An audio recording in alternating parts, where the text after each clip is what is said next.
Hi everyone, thanks very much for sticking around. My name's Sami Asad. I'm Professor of Sustainability and Innovation at Tomorrow University of Applied Sciences. And I'm going to talk to you about education for impact. How can we impart the competencies for creating sustainable innovation? Now I could start by talking about all the work we need to do, climate change, biodiversity loss, social inequality.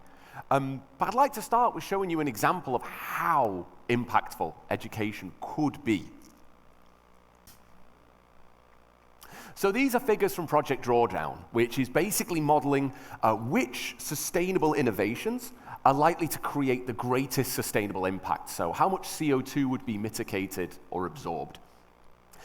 Now you have plant-rich diets, wind turbines having a big impact, but women's empowerment, specifically family planning and education for girls, particularly in the global south, that looks like that's going to have the greatest impact in terms of reducing CO2 emissions from, minimizing family size, ensuring economic development and sustainable economic development. So just right there, we get an indication of how impactful education could be. But what about the here and now? How is education linked to sustainable performance? Well, let's take a look at countries' education performance.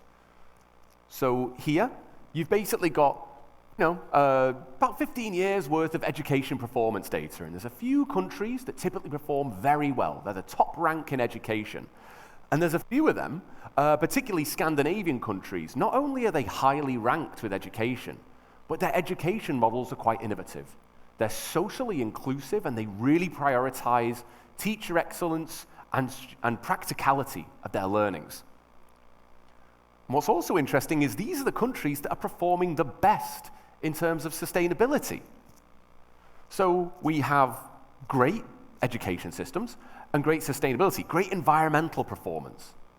So it already seems that we have this linkage between a well-educated populace and sustainable innovation, sustainable performance. So how can we capitalize on this?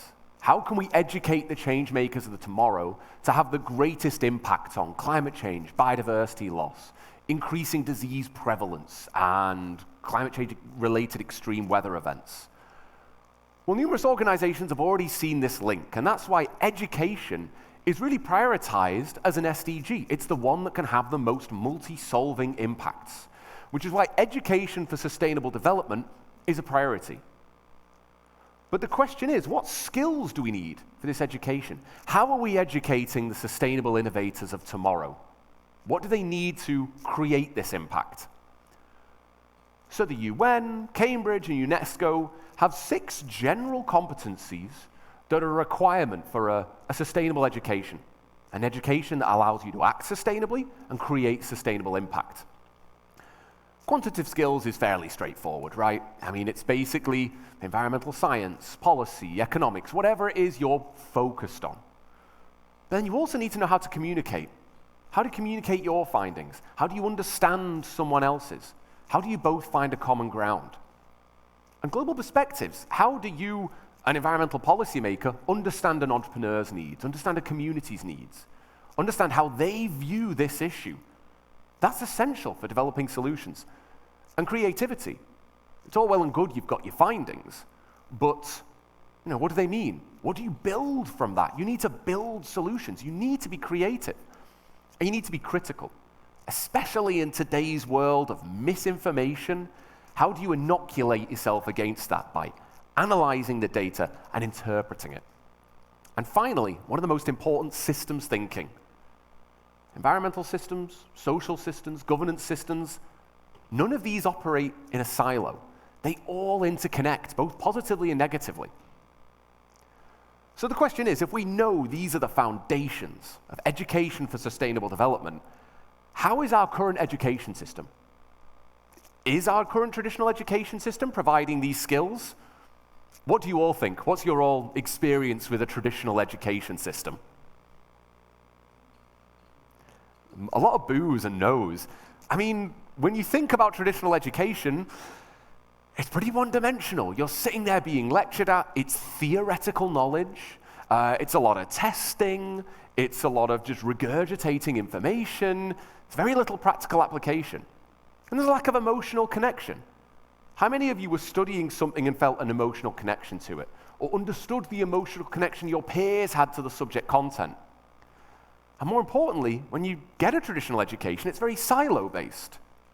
You're focusing on your one area of expertise, the one thing that you need to learn. So if this is what the traditional education is providing, how is it going to contribute to sustainable impact?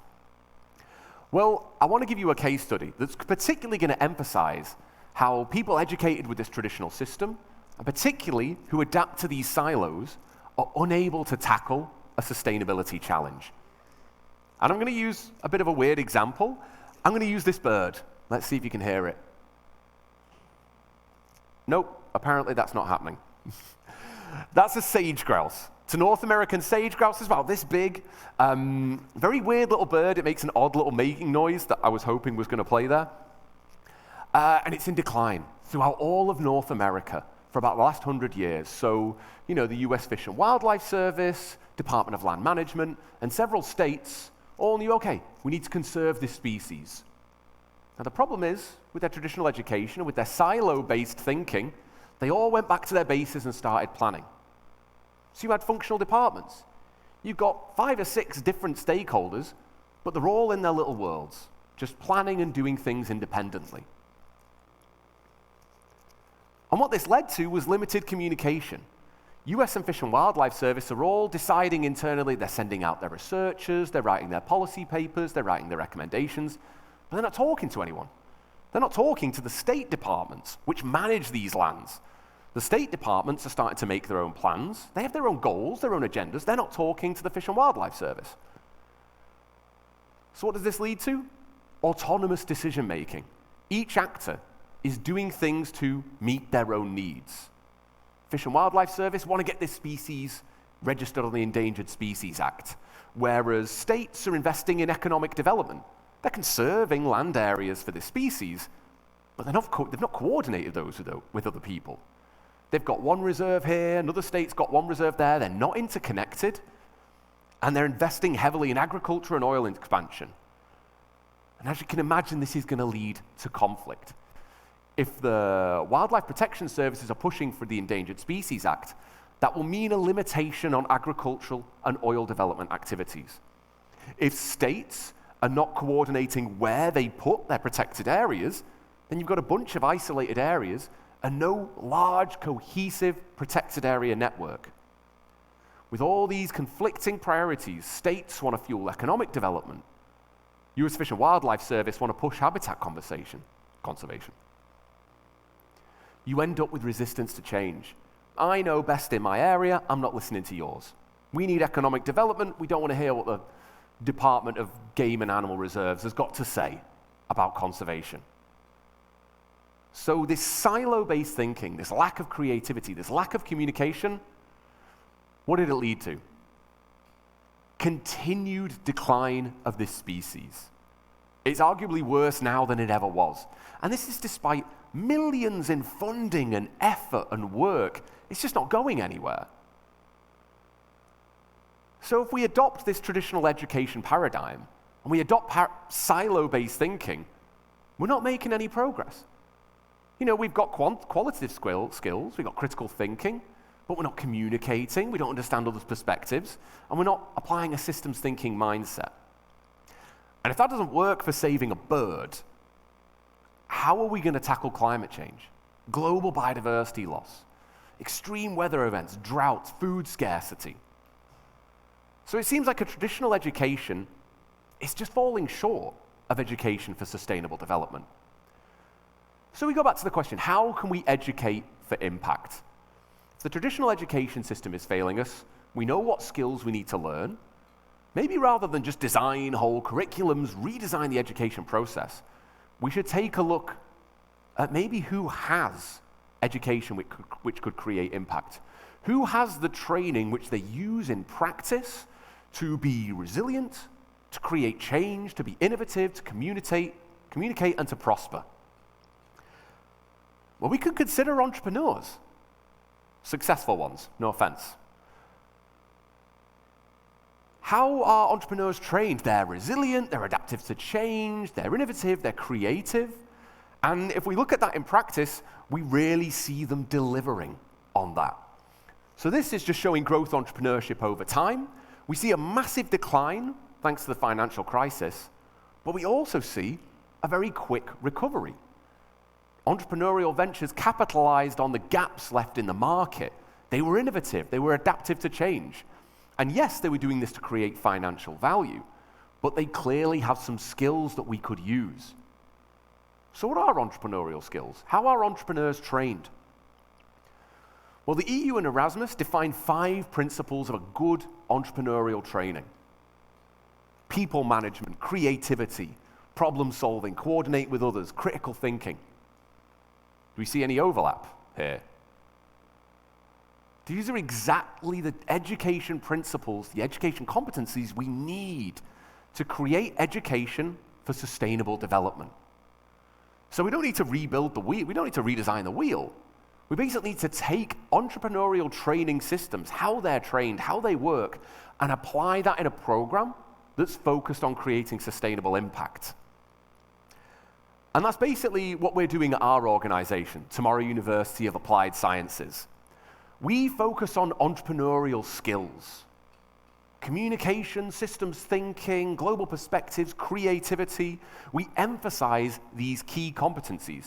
But rather than simply training entrepreneurs, we're training policymakers, business leaders, NGO leaders, and focusing on it, embracing this entrepreneurial focus and creating impact.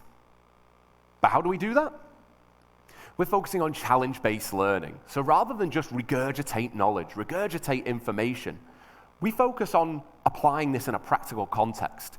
And this could be anything from creating sustainable packaging solutions and sustainable packaging business models to basically product design and determining how kelp alginates, so products derived from kelp, seaweed, can be used to create the sustainable, less impactful products of the future.